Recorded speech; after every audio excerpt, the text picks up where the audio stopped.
Guys Takshashila the students time में आपका फिर से एक बार स्वागत करता हूं। मैं मोहित गौड़। मैं आज आपको एक नए टॉपिक त्रिकोणमिति के साथ पढ़ाने जा रहा हूं, जिसमें आप 10th क्लास की त्रिकोणमिति पढ़ोगे।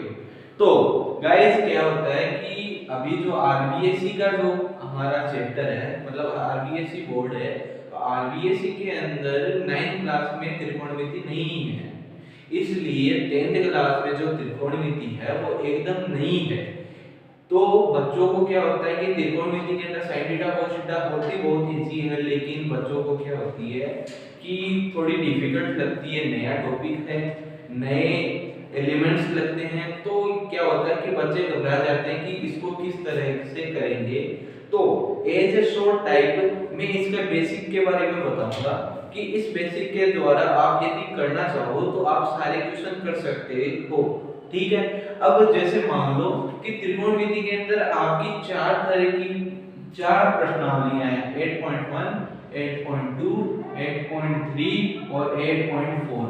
मैं डीपली जाकर इन चारों प्रश्नावलियों के बारे में बताऊंगा कि चारों प्रश्नावलियों में किस तरह के आपके क्वेश्चंस हैं और आप किस तरह के क्वेश्चन कर सकते हो।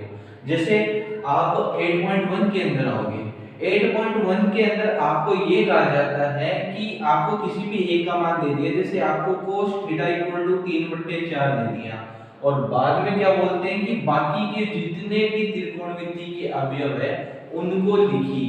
तो आप किस तरह से लिखोगे, इसके लिए देखो यहाँ पे आपके पास एक फॉर्मूला होता है लाल बटे कक्का, ठीक है, या फिर PAP upon HHA, sorry PBP HHB, मतलब perpendicular base perpendicular, hypotenuse hypotenuse और बेस, या फिर लंब आधार लंब कप ये कर्ण कर्ण और आधार। ठीक है, तो यहाँ पे क्या होता है कि ये जो पहला है ये आपका sin थीटा की इक्वल है, यानी sin थीटा इक्वल टू क्या होता है L अपॉन K होता है। L अपॉन K का मतलब हो गया लंब बटे कर्ण के इक्वल होता है। उसी प्रकार cos थीटा होता है वो I बटे K के इक्वल होता है, मतलब आधार बटे कर्ण के इक्वल होता है। उसी प्रकार आपका tan है वो tan होता है L बटे A के। L बटे A का मतलब हो गया लंब बटे आधार के, लंब बटे आधार के। ठीक है, इसी प्रकार यदि आप इनको उल्टा करोगे, जैसे कोट थीटा बोलोगे तो cot theta a upon l हो जाएगा, आपका जो सेक थीटा है वो k अपॉन a हो जाएगा, और जो आपका कोसेक थीटा है वो आपका k अपॉन l हो जाएगा। ठीक है, तो ये आपके 6 एलिमेंट्स होते हैं, sine cos tan cot sec और कोसेक, जिनको आप लंब बटे कर्ण या फिर लाल बटे कक्का के फॉर्मूले के थ्रू आप जितने भी आपके एलिमेंट्स हैं उनको निकाल सकते हो। अब कैसे निकालोगे, जैसे आपका मैंने यहाँ पे क्या बोला cos थीटा इक्वल टू 3/4 है, तो आपका जो cos थीटा वो a अपॉन k है। a अपॉन k यानी आधार आपका, यदि हम यहाँ पे राइट एंगल ट्रायंगल यानी समकोण त्रिभुज बनाएं तो यहाँ पे आपका आधार कितना हो जाएगा 3 और कर्ण हो जाएगा 4। तो हम क्या करेंगे, यहाँ पे पहले परपेंडिकुलर यानी लंब निकालेंगे। लंब किस तरह से निकालेंगे, इसमें से 4 यानी 4 के स्क्वायर में से 3 के स्क्वायर को माइनस करके अंडर कर देंगे, तो ये हो जाएगा 16 माइनस 9 इक्वल टू अंडर के अंदर 7। तो आपका जो परपेंडिकुलर है वो अंडर के साथ। अब आप जितने भी मान है वो सभी मान रख सकते हो। जैसे आपको लंब का पता है कौन सा होता है, लंब यहाँ पे कितना है अंडर के 7 है, लेकिन ध्यान रखना यहाँ पे थीटा बोला है तो आपका थीटा ये है। थीटा की सिचुएशन चेंज होते ही आपका लंब और आपका आधार दोनों चेंज हो जाते हैं। यदि मैं थीटा को यहाँ पे इस तरह से लेके जाऊं तो इसके सामने वाला परपेंडिकुलर यानी लंब होता है और इधर वाला बेस यानी आधार होता है। तो आप ध्यान रखना कर्ण की स्थिति चेंज नहीं होती, लेकिन आधार और लंब की स्थिति चेंज होती है। यहाँ पे मैं जो थीटा की वैल्यू बता रहा हूँ वो थीटा की वैल्यू के अंदर ये थीटा यहाँ पे है, तो आपका परपेंडिकुलर यहाँ पे √7 जा रहा है, तो √7/4 आधार 3/, ये तो अभी दिया हुआ ही है, और उसके बाद में √7/, आधार कितना आपका 3, उसके बाद में आधार बटे लंब, आधार बटे लंब यदि निकालूंगा इसका उल्टा 3/√7, कर्ण बटे आधार हो जाएगा 4/3, और कोसेक आपका कितना हो जाएगा, कोसेक हो जाएगा 4/√7। ठीक है, तो ये सभी वैल्यू किसकी होती है, इसमें sin cos tan cot की वैल्यू पुट अप करोगे लाल वर्टिकल का या फिर perpendicular base perpendicular hypotenuse base के अंदर, तो आपकी 8.1 एक्सरसाइज कंप्लीट हो जाएगी। यहाँ पे सिर्फ ये एक क्वेश्चन तैयार करोगे तो इस एक क्वेश्चन के अंदर आपकी टोटल 8.1 एक्सरसाइज है वो कंप्लीट हो जाएगी। ठीक है, यहाँ पे बात करूंगा 8.2 की, तो 8.2 के अंदर आपके सारणी दी हुई है, तो आपको पहले सारणी के बारे में बात करनी होगी कि सारणी कैसे बनाओगे, या फिर सारणी में क्या क्या आते हैं, कौन कितने डिग्री का मान होता है, उसके लिए मैं यहाँ पे क्या बना रहा हूँ, सारणी बना रहा हूँ। सारणी के अंदर यहाँ पे साइन, यहाँ पे थीटा रख दूंगा, यहाँ पे sine theta, cos theta, tan theta, cot theta, sec theta और कोसेक थीटा। ठीक है, और यहाँ पे आ जाएंगे आपके वैल्यू, आपके मैक्सिमम 5 वैल्यू है कितना, 0, 30, 45, 60 और 90। अब देखो sin 0 का मान होता है 0, इसका मान होता है 1/2, इसका मान √3/2, सॉरी इसका मान होता है 1/√3, इसका मान होता है √3/2 और इसका मान होता है 1। और जो ये cos थीटा होता है ये क्या होता है, इसका उल्टा होता है, ये इसका उल्टा होता है, तो यहाँ पे 1√3/2, 1/√2, 1/2 और 0।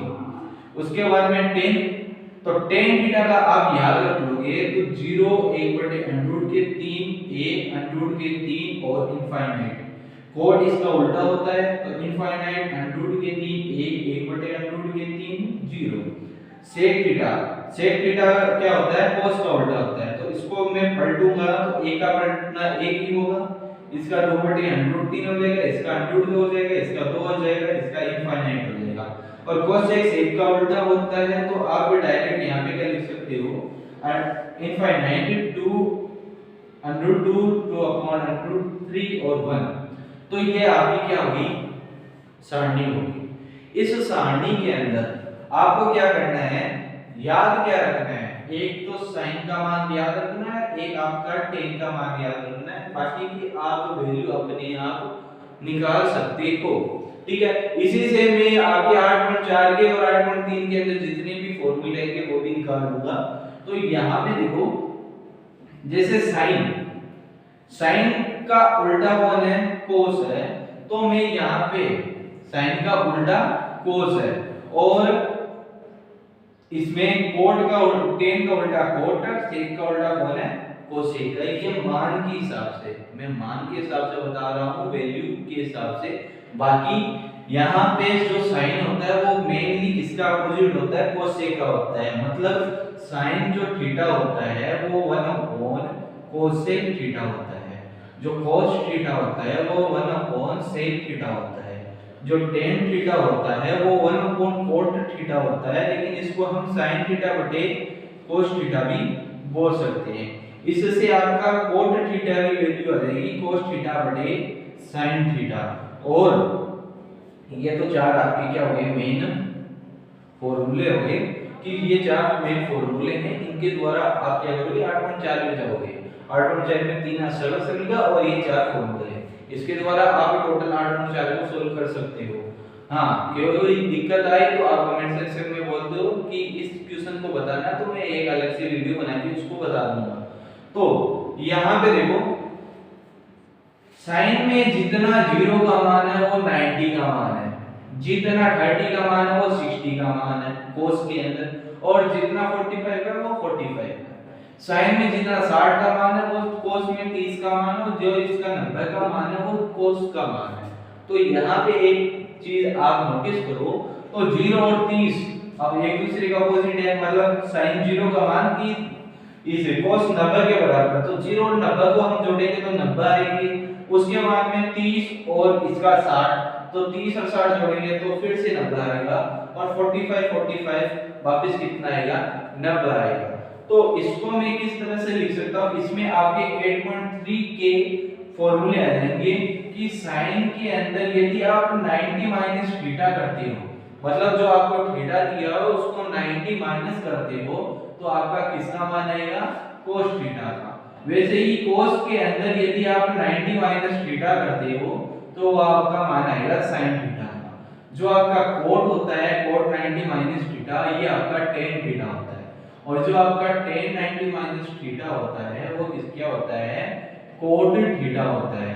और उसके बाद में यहाँ पे sec 90 minus theta equal to क्या होता है cosec थीटा होता है, और जो आपका cosec 90 माइनस थीटा होता है वो आपका sec थीटा के इक्वल होता है। ये 8.3 के फॉर्मूले हैं। 8.3 के अंदर ये फॉर्मूले आएंगे, 8.2 के अंदर ये एक्सरसाइज यानी ये सारणियां। अब हम बात करेंगे 8.4 की। तो 8.4 के अंदर आपके ये तो चार फॉर्मूले जो आपको बता दिए गए हैं डिटेल से कि क्या इनका मान आएगा और किस तरह से ये बोला जा रहा है कि ये इसका उल्टा होगा।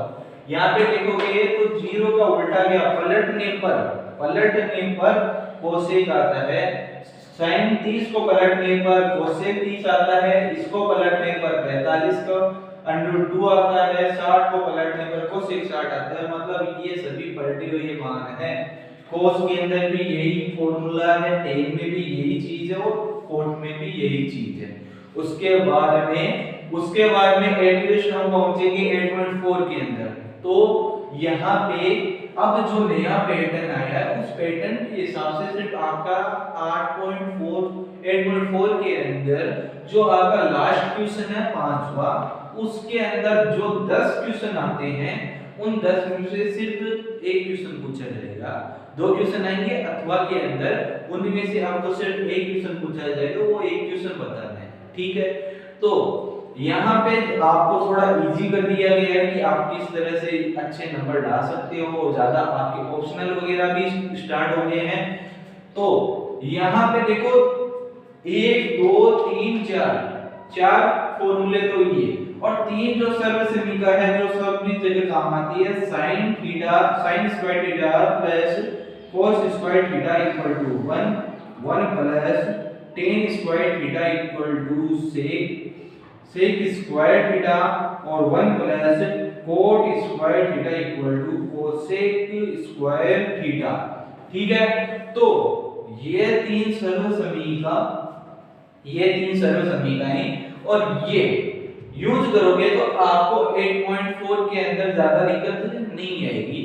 ठीक है, जो आपको 5वां क्वेश्चन है इसके लिए मैं आपको 3 चीजें बताना चाहूंगा जरूर कि आप उन क्वेश्चन को किस तरह से सोल्व करोगे।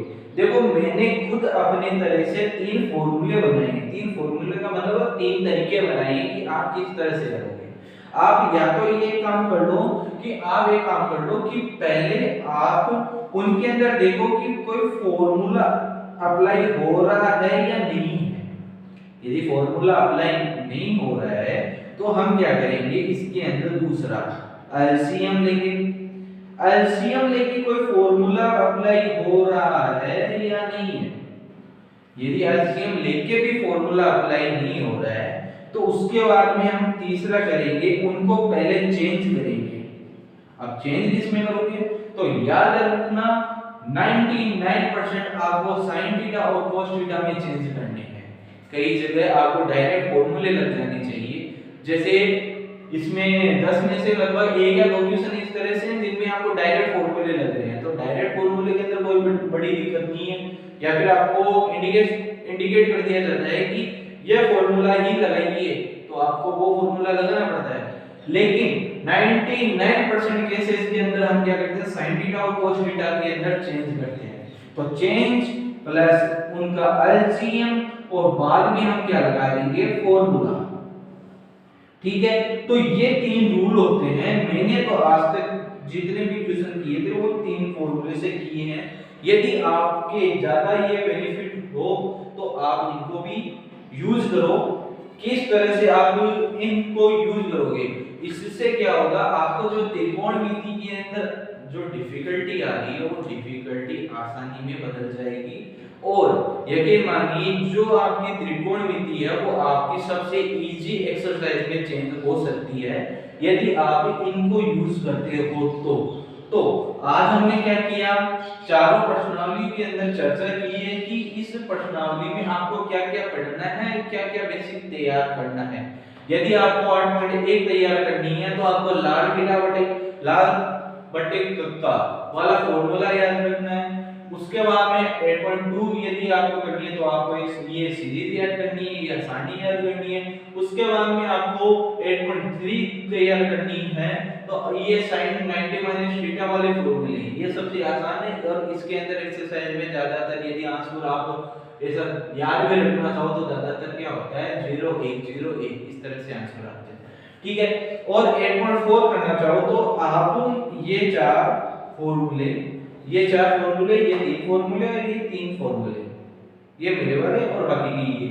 ठीक है, तो ये सभी फॉर्मूले यूज करके आप 8वीं त्रिकोणमिति को अच्छी तरह से यूज कर सकते हो। और याद रखना स्टूडेंट्स, त्रिकोणमिति बहुत ही इंपॉर्टेंट है। यदि आप 10th के बाद में 10th पास आउट करके यदि आप 11th में साइंस स्ट्रीम में जाना चाहते हो वो भी मैथ के अंदर, तो ऐसी कोई भी एक्सरसाइज नहीं होगी 1 या 2 को छोड़ के जिसके अंदर आपको त्रिकोणमिति देखने को ना मिले। तो इसको अच्छी तरह से याद कीजिए, अच्छी तरह। ऐसे ही इंपॉर्टेंट वीडियो जो आपके आरबीएससी के अंदर यूजफुल हो सकते हैं उन्हें हमेशा प्राप्त करने के लिए और हमसे जुड़े रहने के लिए चैनल को लाइक करें, शेयर करें और सब्सक्राइब